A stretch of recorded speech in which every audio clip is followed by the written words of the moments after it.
While Dan helps me with the tech, I just want to say a big thank you again. It's been a pleasure to be able to connect with Dan over the years in the world of film, and a big thank you to Aboro for welcoming me and hosting me. And I look forward to collaboration with everyone and some really exciting Montreal-Toronto collaboration to come. So, as was said, I'm going to actually start here just to tell you a little bit about the organization I work for. We are going into our fifth year at Real Abilities Toronto. We are a film festival that showcases deaf and disability cultures through film. We also now include comedy, dance, and a very large education program, which brings short films about equity, empathy, and inclusion to classrooms in English and French across Canada. So far that program has reached 36 school boards across the country. So that's been a nice outgrowth of our festival. But the festival itself, as I said, showcases the work of filmmakers with lived experience of disability, deaf filmmakers, and filmmakers with lived experience of mental health. And we have a student film component and field trips for a week. So the festival itself lasts for 10 days at the end of May and the beginning of June in Toronto. This past year we had 15,000 people in attendance, so it's growing. And we have throughout the year events and lecture series. Right now we have Angelo Moredo, who is a professor of cinema studies, doing a lecture series called Disability on Film, which looks at tropes in film around disability. Those are some of the events we have. And I'm going to talk a little bit about our access practices and some of the things we've learned in the past 5 years. So these are the principles that guide us. And these are probably, we're going to dig into some details of how we try to be accessible, but these are the principles that undergird all of that. Some of you, maybe all of you, will be familiar with Nothing About Us Without Us, which is a sort of slogan that came from the disability rights movement in the United States in the 1970s. And it really just refers to the fact that there shouldn't be any policies, programs, anything to do with supporting or enabling people that doesn't come from that group themselves, ourselves. And that is true of artists, that is true of community audiences. It's also true of staff who are going through training to learn to become more accessible. And I think that principle is at the heart and soul of what we do in creating community spaces. Collaboration. So accessibility is a shared responsibility. It's not about an organization having one person who's the accessibility person. It doesn't work very well that way. It has to be something that everyone connects with, understands as part of their core mission. There may be somebody who's more responsible than somebody else in reaching out to particular audiences or particular staff or training people, but it has to be something that's shared across any organization. Acting with intention. So when we're not intentionally inclusive, we may be unintentionally exclusive. And I think that's really important because a lot of the barriers that people face are not barriers that were intended as such. They're not, it's not that an organization sat around and decided, well, we don't want this group of people coming.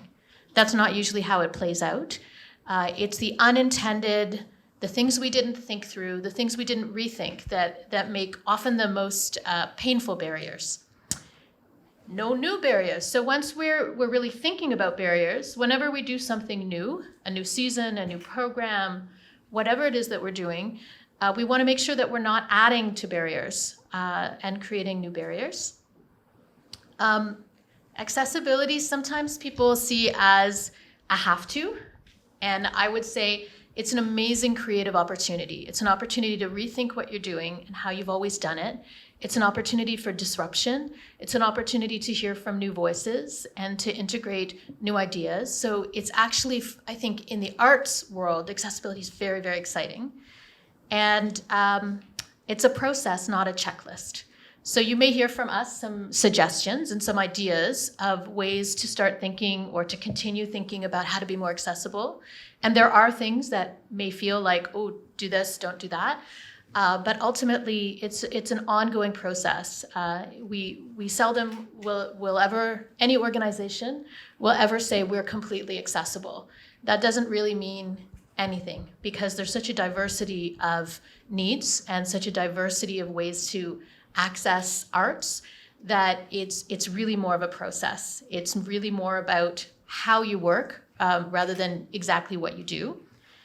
And finally, the other guiding principle, I think organizations often think about audiences. How do we extend our audience? How do we expand our audience? How do we include new people in the work that we're doing? But accessibility is also about artists. It's also about who's on stage and who's speaking, and it's about the organization. So I'll talk a little bit more about that too. Okay. So I'm not going to go deep into marketing and design. It sounds like that's something you're going to be talking about in another session anyway. There are certain things you can do to make your marketing more accessible. But ultimately, I think the most important thing you can do on your marketing and on the things that you're doing to reach out is to note that you're committed to accessibility and to include ways for people to get in touch with you. So I'm not going to go through individual pieces here, although I'm sure the slides will be made available to you. This is where I'll talk a little bit more about outreach. So I mean, when we're producing art, when we're curating, when we're creating art, we're never doing it in a vacuum anyway. But it's really, really important when you're starting to think about access and who isn't able to engage with the work that you're doing yet, to think about collaborative ways to include them. And not just in chairs in the audience, but to really think about how they're experiencing your work, how they could be giving you new ideas. And we're really big on community advisories and partnerships. So we partner explicitly with other film organizations, like in Toronto, we partner with Hot Docs, Toronto International Film Festival, Inside Out, LGBTQ Film Festival, very big film-focused organizations. But we also partner, every screening we do is co-partnered with a disability service organization. So Autism Ontario, Down Syndrome Association of Toronto. And really part of what we're doing is we're trying to create an audience that will include members of those constituencies. So over time, they'll actually become one constituency. They'll get to know each other. They'll get to meet at industry events. They'll get to connect so that every event is intentionally brought together. One of the other things that we do around outreach specifically to deaf communities is to put together video logs, vlogs. We have found that print material is not necessarily the most helpful way to reach out to deaf communities. So that's something specifically I want to highlight, is that there are a lot of deaf-run organizations that can help you connect with and reach out to deaf communities in ASL or LSQ. And creating video logs is really, really important. And some of these other pieces are more about, again, some of the specifics, captioning your videos, using plain language. I won't go into those too much. Okay. Some of our practices. So we have, every screening is a relaxed screening environment. Can you give me an indication in the audience if you're familiar with relaxed performances or relaxed screenings? Okay. Great. I'll go into it a little bit. They're similar to sensory-friendly screenings, which you may have also heard. But basically, the stiff formal rules that often constrain an audience about coming and going, about making noise, those are gone, and they're explicitly said to be gone. So someone will say at the beginning of the screening, this is a relaxed screening. You're welcome to come and go as you please. You're welcome to make noise or move your body if you need to. And the lights will be a little bit dim, but not completely off. And the sound will be just a little lower than you might ordinarily find in a screening environment. And that's really helpful for people with all sorts of needs. But I think it also creates a different audience community, and especially when we make it explicit that we're doing this with intention. We use social stories, which I think Dan is going to get more into a little bit. They're basically ways of preparing audiences visually and with text for what's going to be happening, so that you don't have to wonder, at this event that I'm going to, what is it going to feel like? What is it going to look like? What is it going to sound like? and what's my role in the event. So really laying that all out for somebody. For our organization, and it's going to be different for every organization, but we try to make sure we have a venue or venues that are accessible to wheelchair users, and not just the 2 or 4 seats that most theaters have. So I don't know if this is the case in Montreal, but in Toronto, most theaters built after a certain point with our building code are required to have 2 or 4 seats. They're usually right at the front or right at the back. And if you want to come with 6 of your friends and see a movie, you're not sitting with them. So we try to find venues where you can sit with the people that you want to sit with. You can come to something based on your interests, not on your abilities. So it's not cordoned off as this is the disability seating area. And that we have all gender accessible washrooms. And for us, a minimum of 20 seats is our sort of guideline. Accessible ticketing. How do people come? How do they buy tickets? Is that something that someone who's deaf can do easily? Is it someone who's blind can do easily? Is it someone who has an intellectual disability can navigate easily? So really thinking about, we think really automatically like, oh, we'll just put it on Eventbrite, or there's a number of mechanisms that we tend to use that may not be that accessible. And another big one is companion seating and free seats for companions. So we don't want to charge someone twice to attend an event. So if someone needs a support person or a companion to sit with them, we don't want to charge them for 2 tickets when anybody else would be able to pay for 1 ticket. All of our films are captioned, so they have, similar to subtitles, they have the text at the bottom. It's great for people for whom English or French is not their first language. Great for lots of folks. Deaf folks, folks with learning disabilities, and all of our films have audio description, which someone here is specializing in, which that's amazing. And audio description is a track that will tell you what's happening on the screen that's not dialogue. So, right now, Johnny is in the street, there is rain, that kind of thing. That tells you what a sighted person would be able to see that is not dialogue. Otherwise, someone who's blind will just hear the dialogue in a film. So those are some of the practices. The other practice that has been really important for us is having quiet space with active listeners. So that if someone wants to talk about a film or needs to step outside for a while and move their body or just sort of unpack what they're experiencing, that there's space for that. So these are a variety. I've given you a huge number of things. Nobody starts with all of them.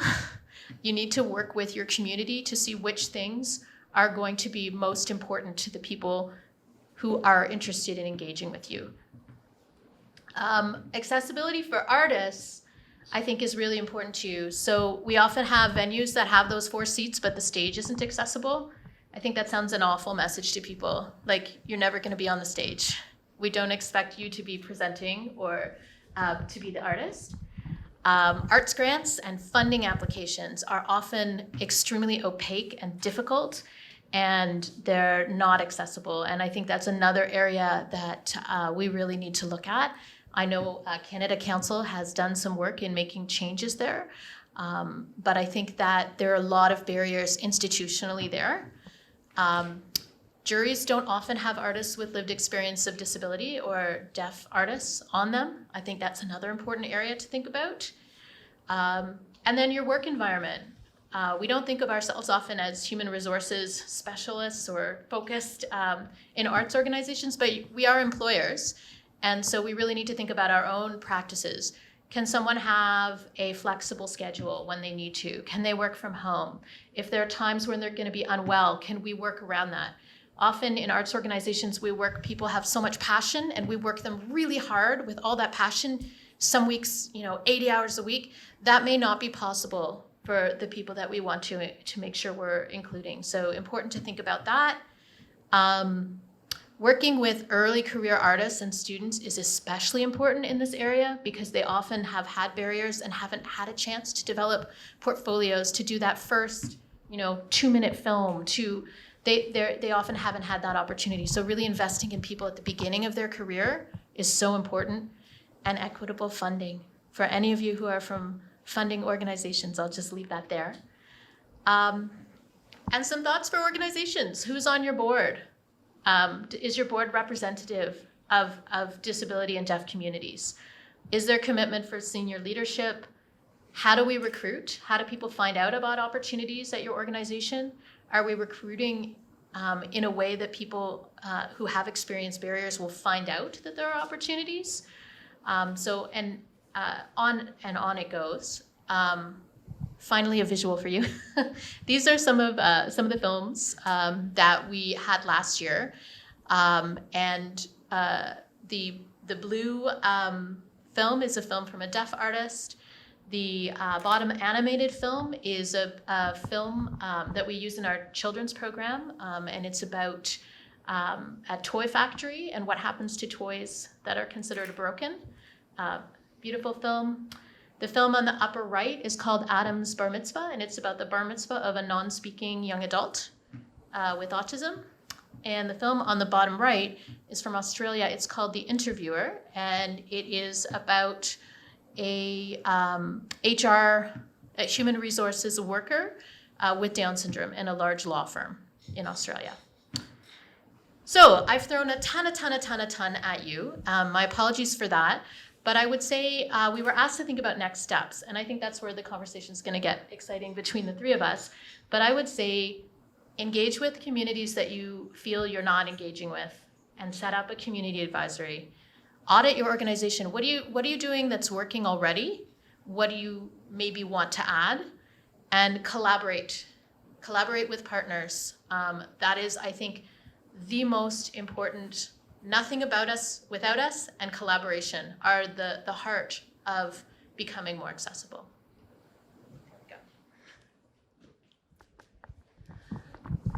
Thank you, Liv, and thank you, Tamar and Dan, for this opportunity to speak.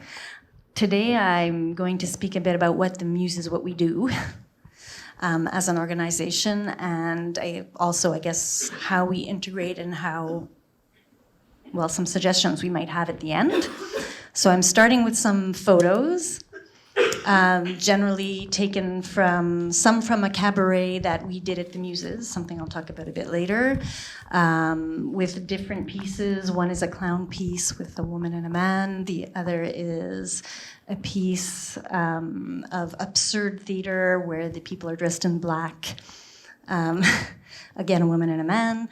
I'm trying to see here. One is a classroom in black and white, so many students around a teacher who has a keyboard and who's going to do a singing class.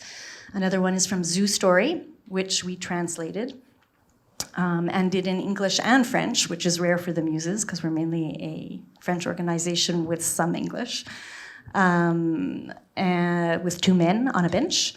And then Joanne Bloin singing with one of our students, Anthony, with two microphones, and one scene from the film Gabrielle. Okay.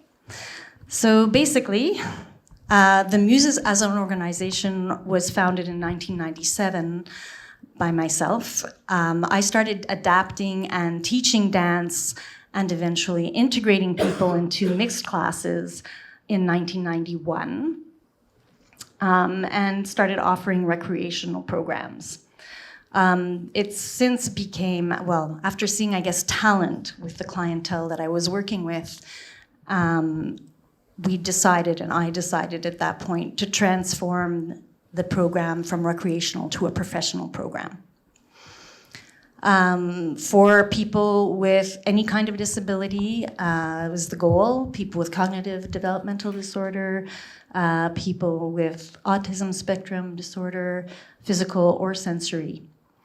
The idea being to provide a professional and social setting that leads to the integration of advanced students and graduates into the artistic milieu. It came into being recreationally as well as professionally to fill a void because people with disabilities were not being, this is like in 1991, right? So recreationally, very few people were being integrated, and professionally, training programs, and even today, I find out, are not that much, right? So we designed a full-time program, 5 days a week now, used to be 4, in performing arts. The mission is to train multi-talented artists professionally and promote their integration into professional practice. The idea is to sensitize the industry to the potential of these exceptional, am I going too fast? No, and emerging artists. It is thanks in part to this program that several artists were hired for the fictional film that some of you may have heard of called Gabrielle by Louise Archambault and done by Microscope in 2013. Our vision and global objectives. So basically, it's a multidisciplinary, personalized, and rigorous program, full-time, as I said, one of the few that's a full-time training program in Canada for artists with disabilities. I'm just making sure I'm on the right one here. The goal is to adapt to the reality and the variety of the students and the disabilities that they have. It's also based on the needs and the reality of the professional artistic milieu to integrate people. So we really try to work with that milieu to figure out what their needs are as well.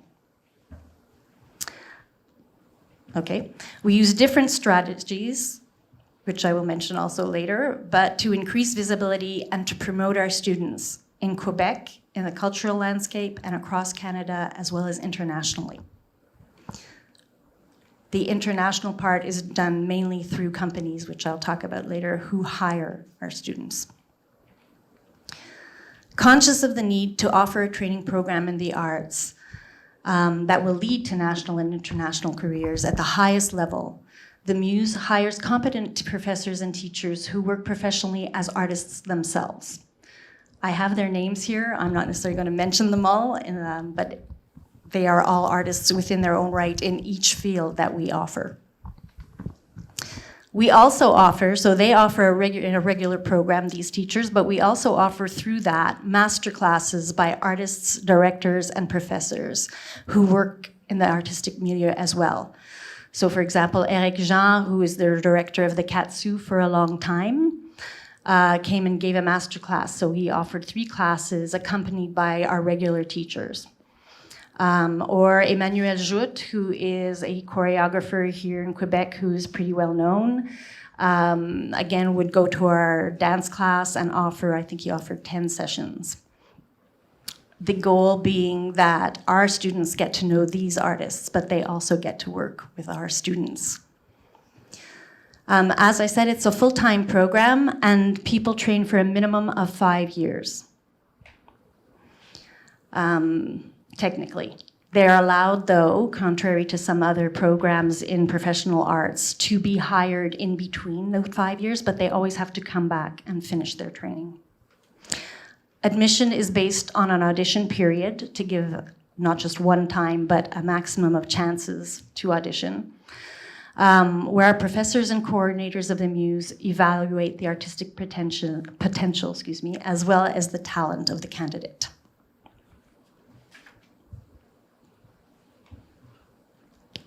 Okay. These are some of the results of the Muses. So we have a picture here of a person with Down syndrome with Marina Orsini. This is, I'm going, some of our most recent ones. So in 2019, Jean-François Huppé, one of our students, obtained a recurring role in a television series that is now playing called Une autre histoire on Monday nights on CBC. Gabrielle Marion Rivard from the film Gabrielle, who hasn't stopped working, basically. We try to get her back for completing her training as much as we can, but she's being hired on a regular basis. Obtained a role in 2019 as well for the piece Cendre, which was presented at the Prospero Theatre with the company Les Productions des Pieds des Mains. In 2018, the company Joe, Jack, and John presented Dis Merci, or Say Thank You, that one of our graduates was also integrated in and starred with 3 other non-disabled actors at the Théâtre Espace Libre, as well as the National Arts Centre in Ottawa. Out of one of the master classes that Emmanuel Jout did, he worked with some of our students, and a company called Maïwen et les Orteils worked with him after that to reprise what they call écoute pour voir, which is basically a sort of one-on-one choreography with the spectator and the dancer, which is a piece that Emmanuel Jout developed and was taken by this company and integrated with several of our artists. This will be the last one I guess I'll tell you about for now. In 2017, so Jean-François Huppé and Philippe David, again through a master class with a director, actor, whose name is Michel Monti, got them hired at the Rideau Vert for their production of One Flew Over the Cuckoo's Nest, which starred Julie Le Breton and Mathieu Quesnel and was done in French as well. I'm not going to do that page. Okay, so as I've been saying, in order to include our students, our goal was that they should have professional training, that it should be done at least for 5 years so that we can adapt it as much as is needed and still bring it to a high level. But one of the other things we do to sensitize the milieu, because it's wonderful to train, but if we don't have the milieu cooperating with artists, then we're not getting very far. So we invite artists to observe classes. We've had sort of open houses from time to time where we will reach out to as many artists as we know. And since within the Muses, everybody's an artist already, they'll reach out to their connections and networks and invite them to open houses. Any artist that is interested in the Muses, for example, Louise Archambault, before she actually did the film Gabrielle, must have spent a year on and off observing different classes. It was fine with us, and she developed her idea, and as a result, convinced Microscope also to hire students. So we're open to any artist who wants to come and observe or audition and maybe even work in a class within our classes. We also work with cultural organizations like the Union des Artistes, the French version, I guess, of ACTRA, Culture Montréal, artist associations in general, to try and sensitize them to the inclusion of professional artists with a disability and what the needs are. We also act as an agent to some extent. So if a casting agent is looking for someone, and it's happening more and more thanks to the film in Great Deal, for a television role of somebody with a disability and they call us, then we will work it out with them so that will be easy to hire the student that we have. We also have on our website the portfolio of our advanced or graduate students. So their CV, their professional photo that we do for them, and we put it on the website so anyone wanting to get an idea can sort of look through that. As I said, the master classes, which we hope in having master classes help our students, but also help the artist learn what it might be like to work with our students and what their needs might be. And since they're supported by our teachers and the organizations, sometimes that makes it a bit easier too to encourage them to work further after the project. Every 5 years or so, the Muses produces a professional cabaret, like the photos that I described at the beginning, where we go to a professional venue, we integrate professional artists with and without disabilities with our students. And we, of course, invite the artistic milieu to come and see it. And we'll help support artists and productions who want to hire our students. So either by suggesting people who can accompany the student and help the artist, or the TV production, or whoever. We have lots of ideas, and we're open to sitting down with people, and we try to get that information out as much as possible. And as we were saying, now the Canada Council has funding, which they have tried to work with to help artists who want to hire people with disabilities, who are artists themselves. The Conseil des Arts de Montréal, or the Montreal Canada Council, not Canada, the Montreal Council as well for the arts, is starting to put more funding out. To some extent, Quebec is getting on there as well, but they're starting to open up. We still have a little bit of work to do. But there is support for artists who want to integrate other artists with disabilities and for the needs that they might have. If the production, for example, takes a bit more time because you need more rehearsal, or it takes longer because you need an interpreter or someone who's accompanying or a coach, those possibilities are there. And there's also a fund called the Ready, Willing, and Able Fund here in Montreal, in Quebec, I guess. Is it Canadian? Nationally? Thank you. Okay, so it's Canadian. We will help with the integration, I believe, of cognitive and neurodiverse artists. That when, for example, the Rideau Vert wanted to hire 2 of our students into the production of One Flew Over the Cuckoo's Nest, we suggested they apply for that, and they did, which was encouraging. Thank you. Thank you so much. That's just while we're switching slides, it's so interesting to see both of our different journeys and measures that we've all taken to try to tackle these ideas of inclusion and accessibility. And I think we have many things to talk about after this presentation, but also just how interesting it is that we've not only as organizations tried to tackle this idea, but also maintain and look at artistic integrity and quality, and look at how we can collaborate with so many different partners. And we just have so many similarities listening to both of your presentations. So it's for me really nice to be able to take this time out and listen to other journeys. And so without further ado, I will start my own presentation. As mentioned before, my name is Dan ten Veen, co-founder and director of Spectrum Productions. Wanted to take a moment to thank everyone for being here and to come to listen to this talk. It's as we mentioned before, it's somewhat of a niche topic, but I think it's something that's emerging, and really interested to see where this goes. I did want to take a second to recognize that as the director of an organization supporting autistic teens, young adults, individuals, that I don't identify as autistic, but I do work to try to integrate that voice into the organization. And I just think it's worth noting that that's where I stand.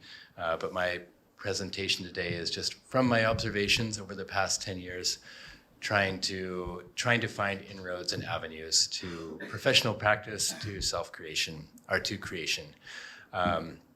So my talk today, it's entitled Changing the Conversation to One of Talent, Potential, and Creativity.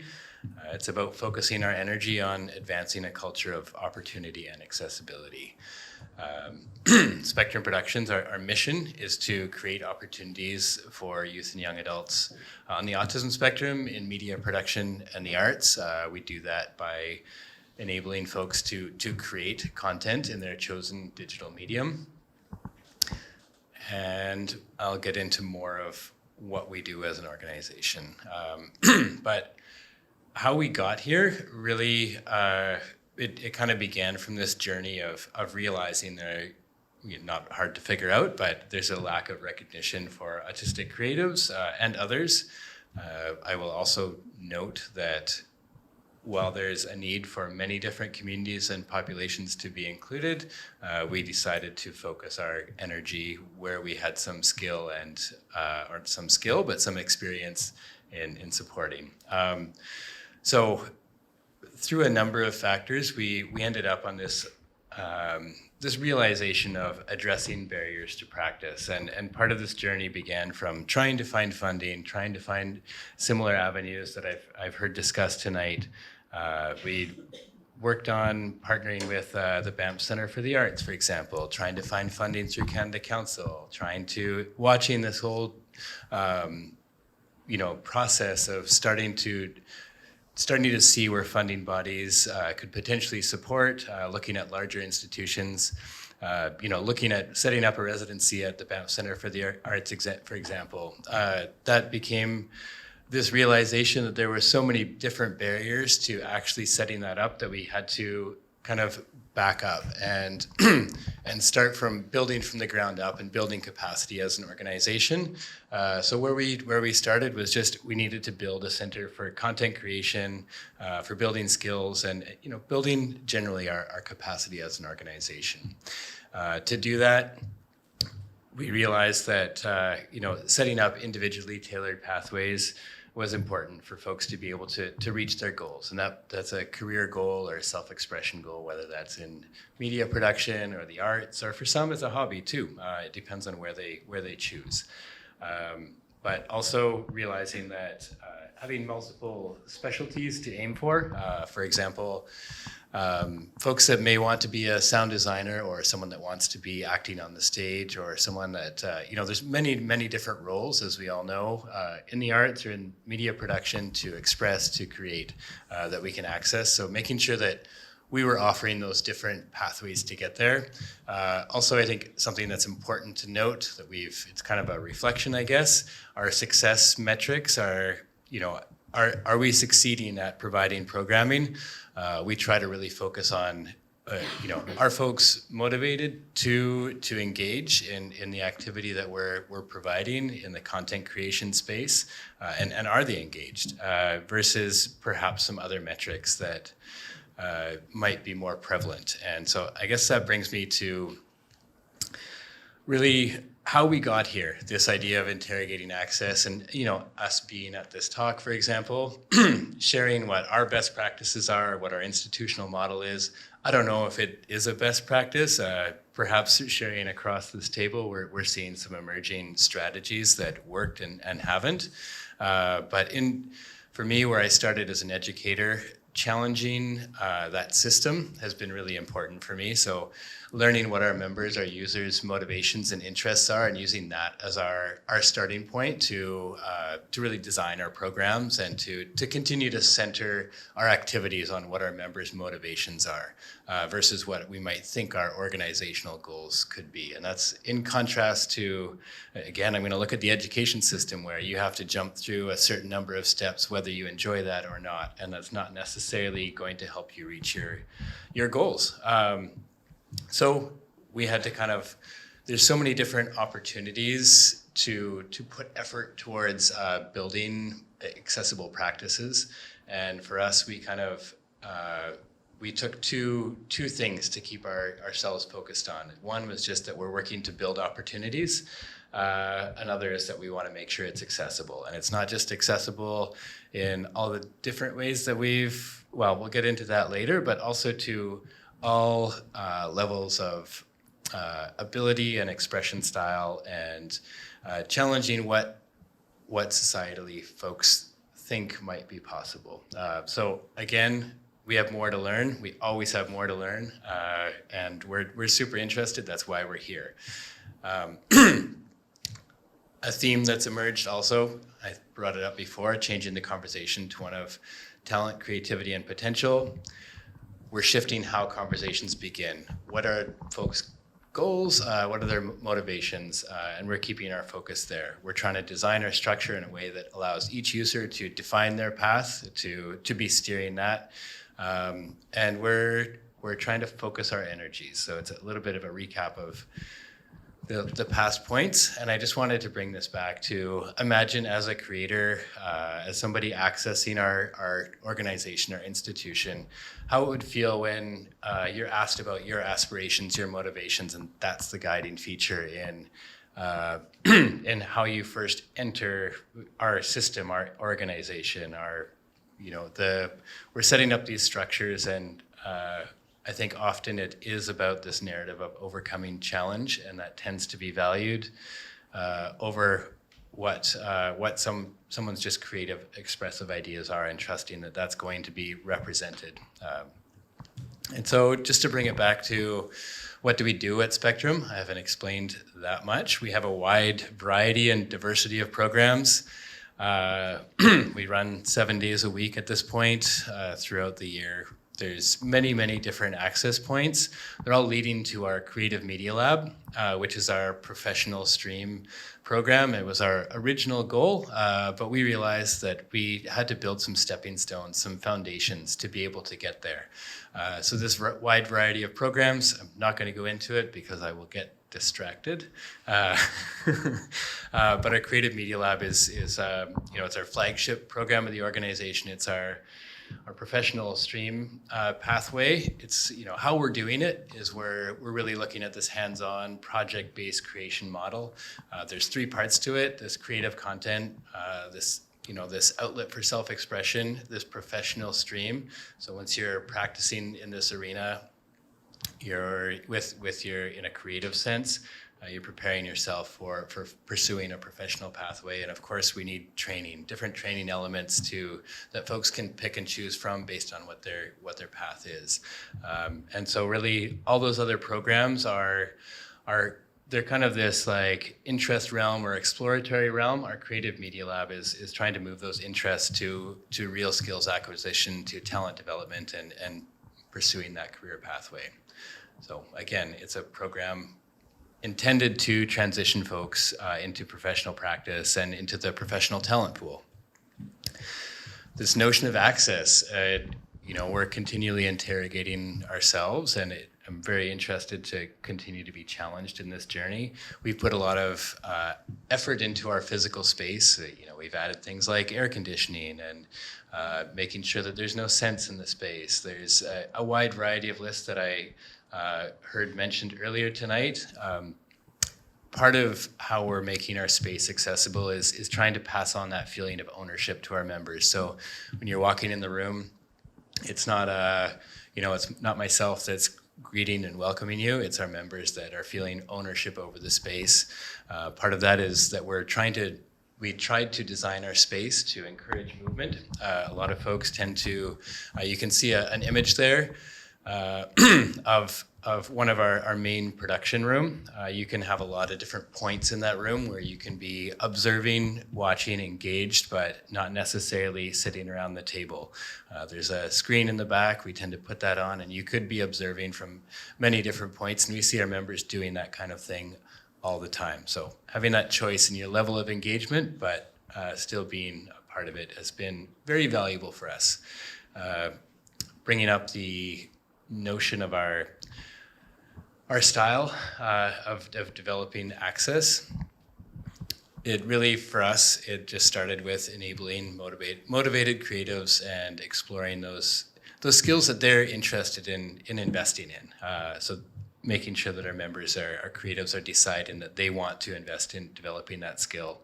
As I brought up before, part of it is a challenge to the education system. Those standards that don't necessarily fit autistic learners and many other learners. How can we turn that system around and try to approach it differently? We built our space with purpose as well to ensure that we are modeling those professional settings. If we want people to be landing in a professional career, or a professional stream, we want to make sure that we're modeling that same setting. A guiding feature as well in our style is this idea of organized chaos. So, coming to building our programming plan, always starting off with this very clear plan of how we're going to achieve, access to space or whatever, and then really looking at once the programming starts, we're engaging with the chaos. We want it to be kind of flipped on its head, and to have our programming be thrown out the window and have our users kind of take that and run with it and learn in their own way. So organized chaos is built into our design. We want that chaos to happen. As well, culture is something worth noting. I think something that we really try to push is this idea of feeling safe and respected as the core metric to be in our space, and everybody deserves to have that. How we're getting there is that we're valuing listening to people's ideas. And instead of having rules, we're talking about the why behind the respect and the feeling safe, and using that as a conversation piece to break it down. And often we're learning a lot of things about the why behind somebody's anxieties or fears also that we can then kind of turn back into a productive outcome. Again, creative ideas are valued before this prescribed notion of overcoming challenge that, I think that's changing, but often that tends to be the narrative that I've observed anyway that would tend to get funded. I think that both are worth expressing, but I think that in our studio we try to push the creative ideas first. Within our space, the desire to create content is really the only prerequisite to join. While we might identify as an organization as having different support skills and whatever, the desire to create content is what it takes to be a part of our community, and that's all. Access tools, we've leveraged a lot of technologies to increase access in our space. I could go on about that forever, but I think there's so many technologies that are out there. This hands-on learning model has really been this incredible tool, and making sure that along with our professional environment, we're offering those professional tools that are going to set people up for a career pathway. Our community, mentoring is something that we've worked hard to build up, and we're continuing to build. We've been reaching out to folks in the VFX community, to folks in the arts, the theater community. We've been setting up internships with university programs. Again, like I heard mentioned before, it's a connection to that professional talent pool. It's people are building relationships and we're starting to explore each other's spaces and know each other. That's how we build community. Of course, disseminating the work that's created in our space and others who are submitting to us. That's really we've been holding a screening. We called it Spectrum Fest. It's run for 2 years now. The goal with that is to have others submit their films, neurodiverse films, folks who want to be a part of the celebration of autistic film. Again, it's not exclusive. Building up partners in that regard has helped us to reach that. I think 2 more at the table here. Opero, building up our partnership together has been something that's very valuable to us, and it's really what helps us to, expand our capacity. Our goals in the future, just in wrapping up, is for us to increase access beyond our programs in the studio. We're kind of at this point where we have wait lists for everything. We have a full studio. How do we extend what we've learned and the movement that started to extend beyond? So really that comes with building community in the sector, us all coming together.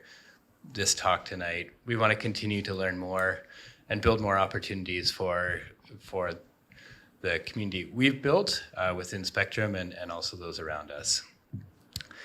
Second to last slide, suggestions for other organizations, just from my observations and approach. Approaching with curiosity, how to build from your current capacity, I think is important. And then, making strategic decisions and taking time to reflect on the actions that you do take, I think is a really important thing. We only have so much energy.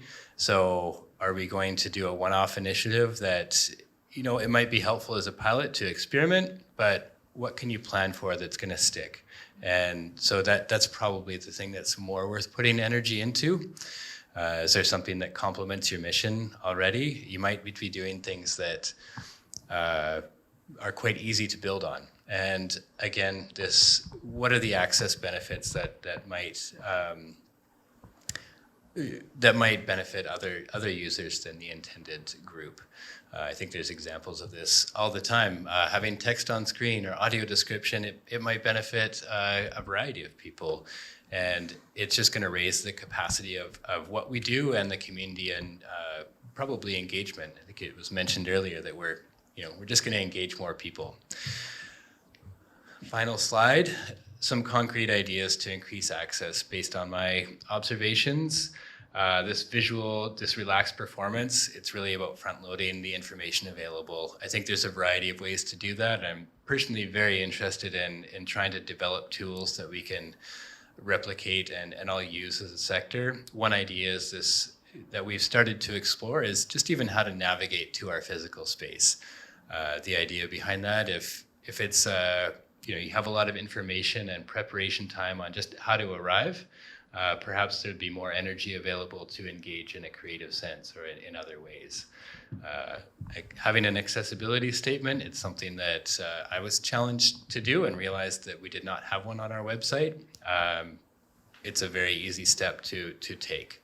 Having a quiet space and flexible roles I've heard mentioned tonight, it's super important to be able to have that space to decompress or to kind of choose what works for you in accessing either services or employment or programming or screenings.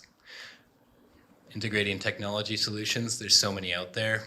It just really comes from looking at your specific scenario. And again, partnerships means shared capacities. I just wanted to bring up in kind of closing, Obero and Spectrum, we partnered to offer this cross-organizational residency as a pilot. For us, it's meant that we have been able to become more accessible, not by changing anything that our organizations had, but just by partnering together and recognizing each of our skills to be able to pull off this series. So a shared capacity is something that's very valuable. And that's it. Thank you so much for listening.